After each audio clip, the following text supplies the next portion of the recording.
मैं सबसे पहले राष्ट्रीय नेतृत्व का आभार व्यक्त करता हूं, आदरणीय नरेंद्र भाई मोदी जी का, आदरणीय जगत प्रकाश नड्डा जी का, माननीय अमित भाई का, और हमारे जो प्रभारी हैं, सह प्रभारी हैं, माननीय सौदान सिंह जी, श्रीकांत जी, टंडन जी, और हिमाचल प्रदेश बीजेपी का नेतृत्व, उन सबका, श्री जयराम ठाकुर जी, बाकी सब सांसदगण, विधायकगण, मुझे उन्होंने एक बार पुनः अवसर प्रदान किया है और मैं एक विश्वास दे सकता हूं आपके माध्यम से कि अगला जो हमारा विधानसभा का चुनाव आएगा उसमें पार्टी निश्चित रूप से अपनी सरकार, बीजेपी की सरकार बनाएगी।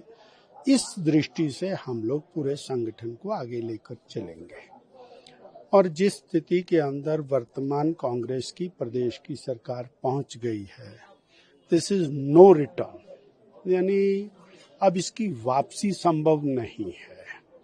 और अब तो कांग्रेस के बड़े बड़े नेता इस बात को कहने लगे हैं कि अब हमारी वापसी संभव नहीं है, क्योंकि उनके कर्म ही इस प्रकार के हैं। अब कर्मों की स्थिति आजकल बहुत जोर शोर से, जितनी गारंटियां इन्होंने दी थी वो सारी गारंटियां धाराशायी हो गई। अब उसके ऊपर उपदेश शुरू हो गए। पहले गारंटी थी 1 लाख सरकारी नौकरी भिड़ते ही देंगे, पहली कैबिनेट में देंगे, खटाखट देंगे, 5 लाख रोजगार देंगे। अब बोलते सरकार के पास इतने रोजगार, इतनी सरकारी नौकरियां कहाँ से आती हैं? 1500 रुपए देंगे, हर बहन को देंगे, 1, 2, 3, 4 जितनी होंगी सबको देंगे।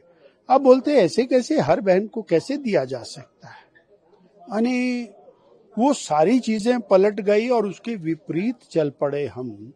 बिजली महंगी, पानी महंगा, स्टाम्प ड्यूटी महंगी, राशन डिपो में राशन महंगा, सब्सिडी कम, बिजली की सब्सिडी खत्म, बसों में एचआरटीसी का किराया महंगा, एचआरटीसी की सब्सिडी खत्म। यानी प्रदेश बिल्कुल रोल बैक, जो उन्होंने कहा था उसके बिल्कुल विपरीत। और आज तो स्थिति ऐसी हो गई है कि ये 1000 स्कूल बंद करते हैं और फिर उसके बाद छाती ठोकते हैं कि हमने बहुत अच्छा कर दिया। प्राइमरी हेल्थ सेंटर बंद करते हैं, पटवार सर्कल बंद करते हैं और फिर ठोक बजा करके बोलते हैं हम व्यवस्था परिवर्तन कर रहे हैं। और इस व्यवस्था परिवर्तन के अंदर स्कूल बंद करना बहुत जरूरी है, पीएचसी बंद करना बहुत जरूरी है। और ऐसा व्यवस्था परिवर्तन जिसके अंदर बच्चों को 5-5, 6-6, 7-7 किलोमीटर प्राइमरी के बच्चे को जाना पड़ रहा है, मजबूरन उसको प्राइवेट स्कूल के अंदर एडमिशन लेनी पड़ रही है। ऐसी स्थिति के अंदर जब आप, और ये कहा करते थे और कांग्रेस पार्टी ये कहती थी कि अगर 2 बच्चे भी होंगे तब भी हम स्कूल खोलेंगे, आज कहाँ पहुंचे? आज तो आप स्कूल बंद करने के काम में लगे, कॉलेज बंद करने के काम में लगे, आप डायरेक्टरेट ऑफ एजुकेशन उसको बंद करने के काम में लगे हुए हैं। डायरेक्टरेट ऑफ एजुकेशन को आपने मौकरी बना करके रख दिया है। अब वो एजुकेशन का डायरेक्टर एक नीचे से लेके ऊपर तक एक होगा। जो प्राइमरी का डायरेक्टर है उसके पास इतना काम है, अब वो प्राइमरी और हाई इकट्ठा हो जाएगा और उसके बाद जो बड़ी क्लासेस हैं यानी कॉलेज का डायरेक्टरेट अलग हो जाएगा। ये नया दृष्टिकोण कौन सा दृष्टिकोण है? ये समझ से बाहर है। प्रदेश का शिक्षा, प्रदेश का स्वास्थ्य, उसका हालत खराब है। जो गरीब आदमी है उसकी स्थिति खराब है और सबसे बड़ी जो हालत है वो बेरोजगार है। जो बेरोजगार को जिस तरह से तरपाया है, तरसाया है, और जो इनकी रेसिपी थी, इनका जो कर्मचारी वर्ग जिसको लेकर के इन्होंने सबसे ज्यादा शोर मचाया था, आज वो कर्मचारी वर्ग वर्तमान सरकार के खिलाफ पूरी तरह से वोकल होकर के खड़ा है।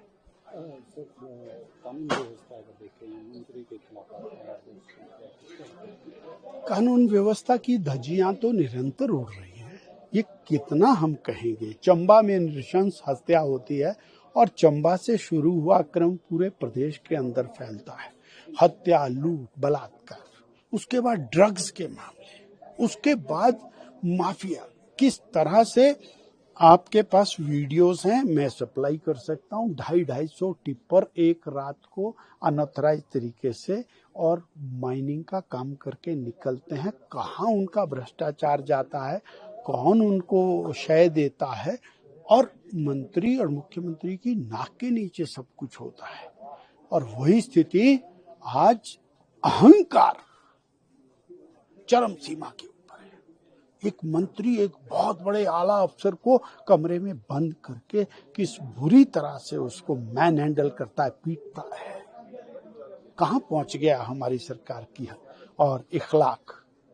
दूसरों के लिए और बड़ी बड़ी उपदेश, बड़ी बड़ी सजाएं, बड़ी बड़ी धाराएं, अपने लिए क्या है? अगर जो मंत्री एक अधिकारी के साथ कमरे में बंद करके ऐसी स्थिति करता है तो उस सरकार का सत्ता में रहने का अधिकार वैसे ही नहीं रहता। और कम से कम मुख्यमंत्री उस मंत्री को तो पदच्युत करे, उसके खिलाफ तो कार्रवाई करे। अन्यथा ये माना जाएगा कि माने मुख्यमंत्री जी की कथन अनुसार ये सब कुछ हुआ है। इसी बीच में हमने देखा कि किस तरह से विमल नेगी की रहस्यमय मृत्यु होती है, किस तरह से वो जो पेन ड्राइव है वो पेन ड्राइव जाना फिर आ जाना, फिर उसके अंदर ये कहना कि मिल गई है, खोई गई थी। ये कितनी चीजें अब उसकी सीबीआई जांच कर रही है, अब निकल करके सामने आएगा। परंतु ये लॉ एंड ऑर्डर तो ऐसी स्थिति बन गई है, प्राइमरी आवश्यकता लोगों की है उनके जान माल की रक्षा। उनके जान माल की रक्षा नहीं हो रही, बच्चों की रक्षा नहीं हो रही, बच्चे जो हैं वो ड्रग्स के अंदर लगे हुए हैं। ऐसी स्थिति के अंदर ये सरकार पूरी तरह से फेल है। बारिश का कहर एक बार फिर से हिमाचल में हुआ। भारतीय जनता पार्टी किस तरह से काम करेगी? क्या राष्ट्रीय स्तर पर भी इसको टेकअप किया जाएगा? यह बड़ा कष्टदायक है कि पिछले 3 दिन से मंडी, कुल्लू और प्रदेश के कुछ और हिस्सों के अंदर जो बारिश के कारण नुकसान शुरू हुआ है, जाने जानी शुरू हुई है, ये बहुत चिंताजनक है। और आज से 2 साल पहले भी इसी प्रकार का कहर प्रदेश में हुआ था। और भारतीय जनता पार्टी हर प्रभावित व्यक्ति के साथ पूरी तरह से खड़ी है और हर प्रकार से हर संभव तरीके के साथ जनता के साथ खड़ी होगी और सरकार के साथ।